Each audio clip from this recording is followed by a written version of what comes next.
from radio.com. TC, your host, the Colonel. The show Unravel, where we get people from the streets that are making a transition in life, females, males. Don't really know about other genders and stuff. That's what I know is male and females. And we come here and we bring them on the station and we try to get the most insight information out of them that they wouldn't really give on the social media and stuff. So we try to get deeper, try and unravel everyone. And today's, we got a special guest. Goes way back. We had him before. Obviously, you saw the footages and that, but we had to just, you know how it goes behind the scenes and stuff. And now we've got him, my guy. He's known for, let's just say, the starter of this new scene in the scene. You can say he's the godfather. You can say he's the pioneer. He is, isn't it? But there's no one else that I don't think anyone can mention in the UK that's doing the most hard work and grafting as hard as he can. And that's selling shades and glasses to artists in the UK that we all listen to, we all pay to go to their concerts, footballers who we all admire and that, and also actors and other people he's going to mention as well. But yeah, I'd like to give a big shout out to my friend, my guy, and thank you for coming. And it's Mr. Is it Mr. Vince? Is that what you know as? Everybody calls me Vince, bro. Mr. Vince. But on the social media, it's Vince Shop. Yeah. VINTZSHOP. So make sure you add that after the show. So let's go. So bro, if you don't mind telling the people where it is you're from, in London and country as well, because we would like to get the both backgrounds. I was born in North London. Mm-hmm. Yeah, and I'm originally from Ghana still. Hey, what you say? Yeah. Okay, you treat good, yeah? Proper still. Has to be. Okay, so like, what I would like to know, what the fans and the listeners would like to know is, tell us about how you got into this line of work of selling glasses. I bought a pair of glasses years ago. Must have been like 2012 maybe. Mm-hmm. I wore them summer, had a mad heat wave, and everybody just kept on watching me. Like boys just kept on watching me. What year were grilling me. This is like 2012. Nah, not too long. Long time ago. It's a long time ago, but not too long ago. 2012 is a long time ago, bro. Like planting something in my head, innit? But later on down the line, like about 2 years after that, 2014, I had another pair of glasses and the same thing happened, innit? These handmade crafted glasses? They're just some special vintage pieces, innit? Because I got good taste, you know. So, like, you purchased this type of item and then molded them together? As an accessory with my clothing, yeah. You do clothing as well? No, I like nice clothes. I don't make clothing. I don't make glasses either. So I just bought a pair of designer vintage glasses, and people didn't know what the hell they were, or people just liked them. And then from there, you just took it. Then I thought, let me just see what I can do. I set up an Instagram and that, and I just started building up from there. You probably get this asked many times. Yeah. Why glasses? What was the vision? What did you see? How did you notice the gap in the market? I like fashion, innit? So I like clothes and things like that. And if you look back at all the music videos that we come up off from like the 80s and all that, all the 90s, the American artists, Tupac, Biggie, all of them wore glasses, innit? And they weren't just any glasses, innit? They were like the Versace's and all that stuff, Machinos, Machinos, all sorts. Cartiers, And so from there, you just thought, yeah, let me control this. I just knew there was nothing in this country like it, innit? So. Because actually, you're kind of being right. If you actually look into the UK industry scene at the time there, and especially Channel U, Channel AK, that was mainly available on MTV Base. You don't really catch a lot of rappers or artists with those glasses. But when we look at your social media now, we see a lot of artists from the UK, like international. The scene in America is bigger. The scene in France is bigger. But with the actual glasses situation? Yeah, because they've got taste. The scene in Canada's bigger. The sun doesn't shine in the UK, so there was no scene really, innit? So you actually went abroad first? Did you actually go physically abroad, or was it just like through social media? When I set up my social media, I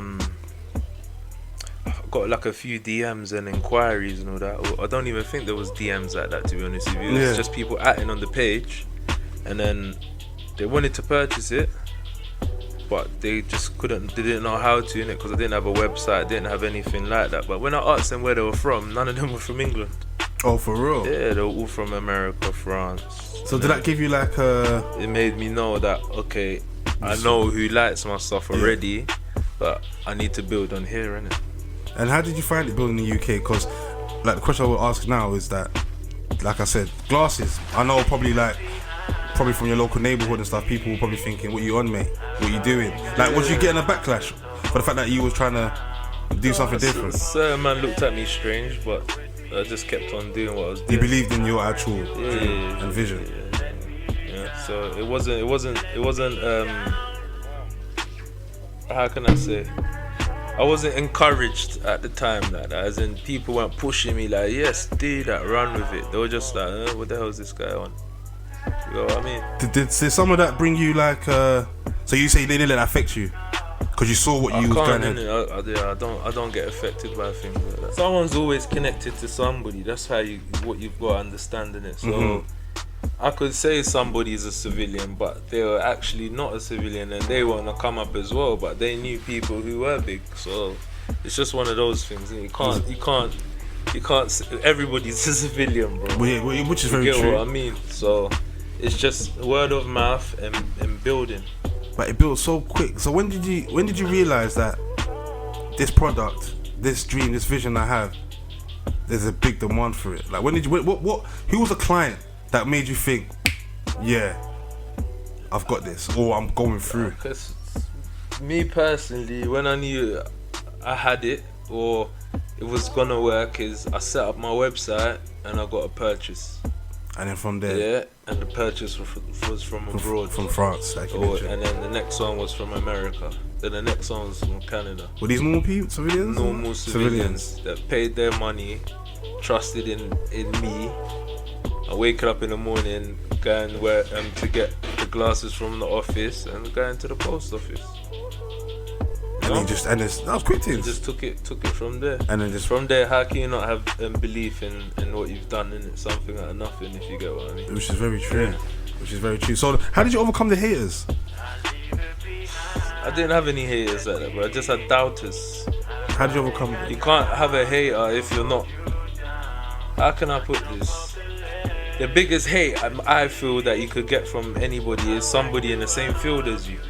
Okay. But if you're in your own lane, do you get what I mean? Yeah. How can it's like if you're selling hard food right now, yeah, and a man's got dead food and you've got peng food and you're in the same area, yeah, that's a problem. That's haters.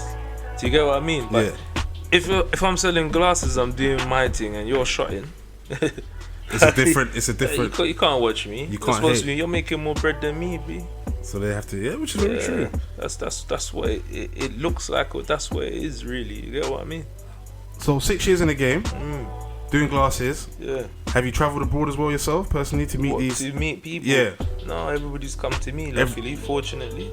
And funny enough, I see like people like the French football player Simon Matiti. Yeah. I've seen Davido. I've seen Chipmunk reposted something for his birthday. He had your glasses on as well, and that. Yeah. So do you have like a good relationship with these industry people? A lot of people, to be honest with you. Yeah, I have a lot of returning customers. But what we say is customers for consecutive seasons. You know, not one-hit wonders and they don't come back. I mean, they come back and they keep coming back. Yeah. And what is it about your vintage style? Because obviously I can say what my personal style, but then you've got Specsavers, you've got big glasses companies. Got glasses just in general, old glasses. Just I know what looks good, didn't it? Tasteful. So you drop it with a drip. I have good taste, bro. So it's not just high class fashion, drippy glasses. We cater for everybody. Bro. What's your clientele like? Is it mixture, cultural? Predominantly 90% are males. Okay. Yeah, I have the odd female come to me. Because we was gonna get onto that section about the females and stuff. Like, have you?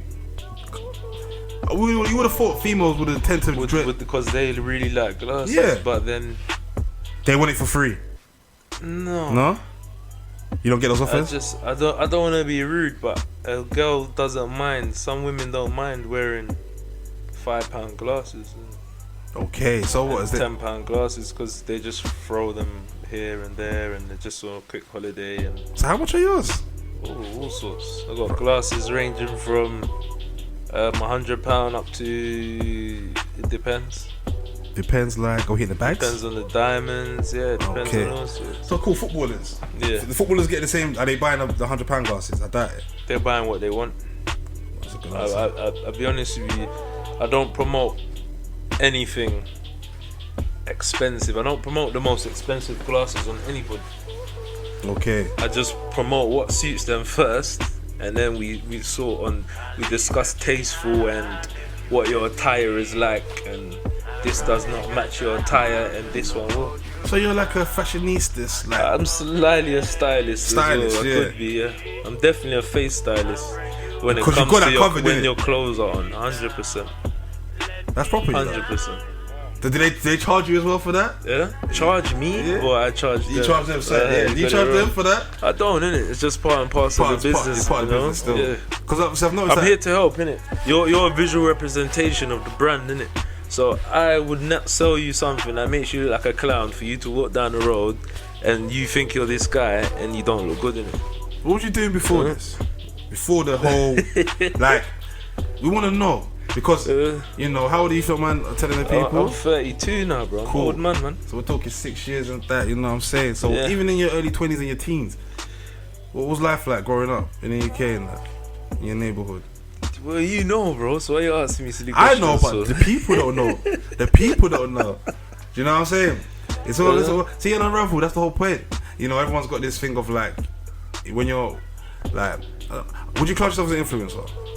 Or just a businessman? No, I'm just a businessman with an influence. So you have an influence. Yeah. So even with the influence as well, it's that transition that you made. Yeah. So yeah, I know you. I know your past from the streets, but they don't know. You don't have to go into full details, but Yeah. we need details that gives people an opening to understand. I can do it myself. I that belief. Yeah. Do you know? You really want to see yourself as a role model or inspiration? Do you know what? Funny enough, it's someone asked me to come in to speak to a school, you know, but I just thought I wasn't ready yet. And why is that? I just wasn't ready at the time. Might be ready next year. Next year, Yeah, like, but I wasn't did you ready feel at the did you time. feel uncomfortable or something? Yeah, I just wasn't ready for it. I just feel something needed to be solidified first. What, in the business, basically? Yeah, Or- just yeah. Because you have responsibility. You're gonna have responsibilities, 100%. and you're gonna be ready for those responsibilities. 100%. So, like I asked before, what would you do? Like, what was life like before you started selling glasses, mate? Just give us a brief insight. Young boy, just living life, innit? Grew up in North London, as I said, and Would you ever go into business with retail stores? Have they been trying to reach you? I've you been trying to reach them? I've spoken to one or two companies before. And but what that's they about like? it. And what's their? They were just interested in what I have, as in what I've built. And would you see? As in, it I have an audience, you know. Yeah, you do I have have a a big certain audience. type of clientele, which is like You say leaves certain type. people that just scratch their head like, how did he do that? How did he do that? Yeah. I'm one of them. But I myself used to be like, how did I do that? But now it just happens. As I said, there's domino effects and word of mouth, and if you do a good job, people will speak about your job, and that's all that matters. And then from there, Remember what I just said, yeah? If you do a good job, people will speak about your good job. If you're a good person, people will speak about it. Literally. Another person will hear about it, and straight away, bam, So take it from there. good personality, good aura, good Yeah. charisma. Card. Actually, let me go back. Let me tell you a story. Yeah, the first ever. I met two footballers in 2015, and probably met my next footballer after in 2017, probably. So that's a whole 2-year gap. So nothing happens overnight. Yeah, I thought I was winning when I first met that footballer, and I never met one for 2 years, innit? But I still stuck at it, and look what's happened. Look how many musicians I've met. I've met American musicians. I've met A Boogie with the hoodie personally. Waka Flocka personally. Well, we can see it. We see it a lot. I put it up. We see you put up all the time, and that's what I say. It's amazing because if spectators of all these big companies are looking at you, thinking, "How did this guy do it?" What, like a question I'm going to ask as well. Two musicians, I always say this: I've noticed in the music game, when like the brothers are doing good, they might have their own label and stuff. They sell their product, they sell their company. Well, as we say in the streets, it's like, yo, you sell yourself. Yeah. Now, is it for you the money, or is it the fact that it's your passion? So say a big business came and said I could cut you off straight away because you answered it. I got to where I am through passion, because I had self-belief in something. It was never ever about the money. The money would always come after. You gotta find something you like doing, and the money comes after. That's what. Yeah. That's good. That's all I can say to anybody. It's positive. It's good. Most people think, because most people don't do money first. If you like what you do, the money comes, innit? Because it's enjoyable, innit? 100%. So what you made out of nothing, innit? And it's doing something. So I've noticed as well, like you've got all these artists and that on wearing your shades and glasses. Have you ever been in any music videos? You me? Yeah. I could have been. I have been in a few, you know, but I don't want to say would the you wear your names. shades? No, I'm just on Ghosted a in that. quick cameo in the background. Okay. Yeah. So you're not really on that kind of front line promoting like, yeah, Vince is my shades, he's wearing it as You know well. what it is, I don't see myself as that person, to be honest with you. It's not my aura. More of the shadow guy. It's not necessarily that. I'm around. You see me. Yeah, I see you. But I'm just not a front man. I'm not one to make noise at the front. I just go and speak to people and let them know what I do, and that's it. Also, what we would like to discuss as well was politics. Did you vote? I threw my thing away. So. You don't vote? No. Have you ever voted before? No, never. Do you see any sense in voting? No. Can we know why? Huh? Why? Because it doesn't make sense. And what doesn't make sense? The only time I vote is when we are in power. We as a people, as a culture? As in when somebody who's young and who actually cares about what's going on and actually can make a change and pull strings after he is in power, because he's not actually in power, because there's still somebody else telling him what to do. Yeah, because it was going crazy, innit, for that politics, isn't it? Yeah. It was. Do you get politicians asking for your classes? Yeah? Oh, no, I haven't been to that side. We back. How you doing, bro? I'm back, man. Good. Relax, you cool? Yeah, Calm? I'm alright. So we were talking earlier on about Ghana in general. What's your views on the year return? What? What's your views on the year of return? Do you know about it? Yeah, I don't know what that is. So basically, the president from Ghana has requested everyone, especially from America and abroad, to come back to Ghana. Yeah. And what's your views? Everybody that's from Ghana originally. I think in the general of from Ghana, that's one. If you found your ancestral heritage connected to Ghana, that's two. And third, Ghana's welcoming those who connect to Africa. Come Ghana. Yeah, because it's the best place, isn't it? We all know this. I don't know if I want you all day in my country if you're gonna ruin it, but if you're gonna look after it, then you're welcome, innit? That's what I was thinking. Because obviously in December, you know, everyone there's talks of saying that Ghana's like the Iron Napa of Africa. Yeah, I don't know about that, man. That's when it comes to the party vibe in December. Yeah, it's getting a bit messy, innit? It gets real messy, innit? And on the Daily News and also on Information said that over 750,000 visas have been applied to go Ghana. Do you think Ghana can hold more what they have there plus? That's a lot of people. I don't really know, but I just think that's a lot of people, to be honest with you. I was speaking to someone earlier, and they're saying that my views on it was more like, I think the president's trying to get more infrastructure, more money coming in, and he's seen it as, instead of always going to the Europeans and stuff to get money, why not go to our own who are rich in wealth? So they're saying you lot come here and bring it to you. It makes sense.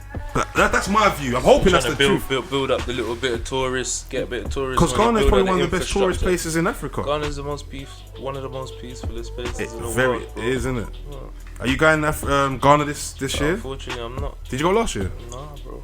Have you ever experienced an Afro Nation before? Never. Afrochella? Nah. So you just usually go Ghana, the vibes and peaceful family. Yeah, that's it. With peace and tranquility, bro. Nah, so it's a bit different. It's very Yeah. Do you reckon that affects like some people's way of views on Ghana? Not at all. It shouldn't though, innit? It just makes everybody think it's the place to be, and so that's why more people are going there. Okay. Obviously, last year was a success, so people are going. This year, double. A lot of American celebrities. Cardi B was there recently. Yeah, you've seen, and we've got more. T.I. and his wife were there as well. And the thing I like about it, they visit the Cape Coast. They visit the historical places. You know, which obviously I think brings them closer. Yeah. Towards even their heritage or what they feel. So hopefully the infrastructure will be good and that. What about what countries do you travel to in general? Me, I've just got a few to go to be honest with you. Is that targets, goals, or business, or is that just where you want to go? No, just travel, see the world. Life is a book, innit? You've got to see with your eyes as well. Yeah. Can't stay in England my whole life. What's your views on England in this day and age? Do you know what it is, bro? We've just been here for a long time, innit? If you go Trafalgar Square in Central and you see all those big statues and artifacts, you see all these people taking photos of them and that, it's because to them it looks amazing. Because where they're from, they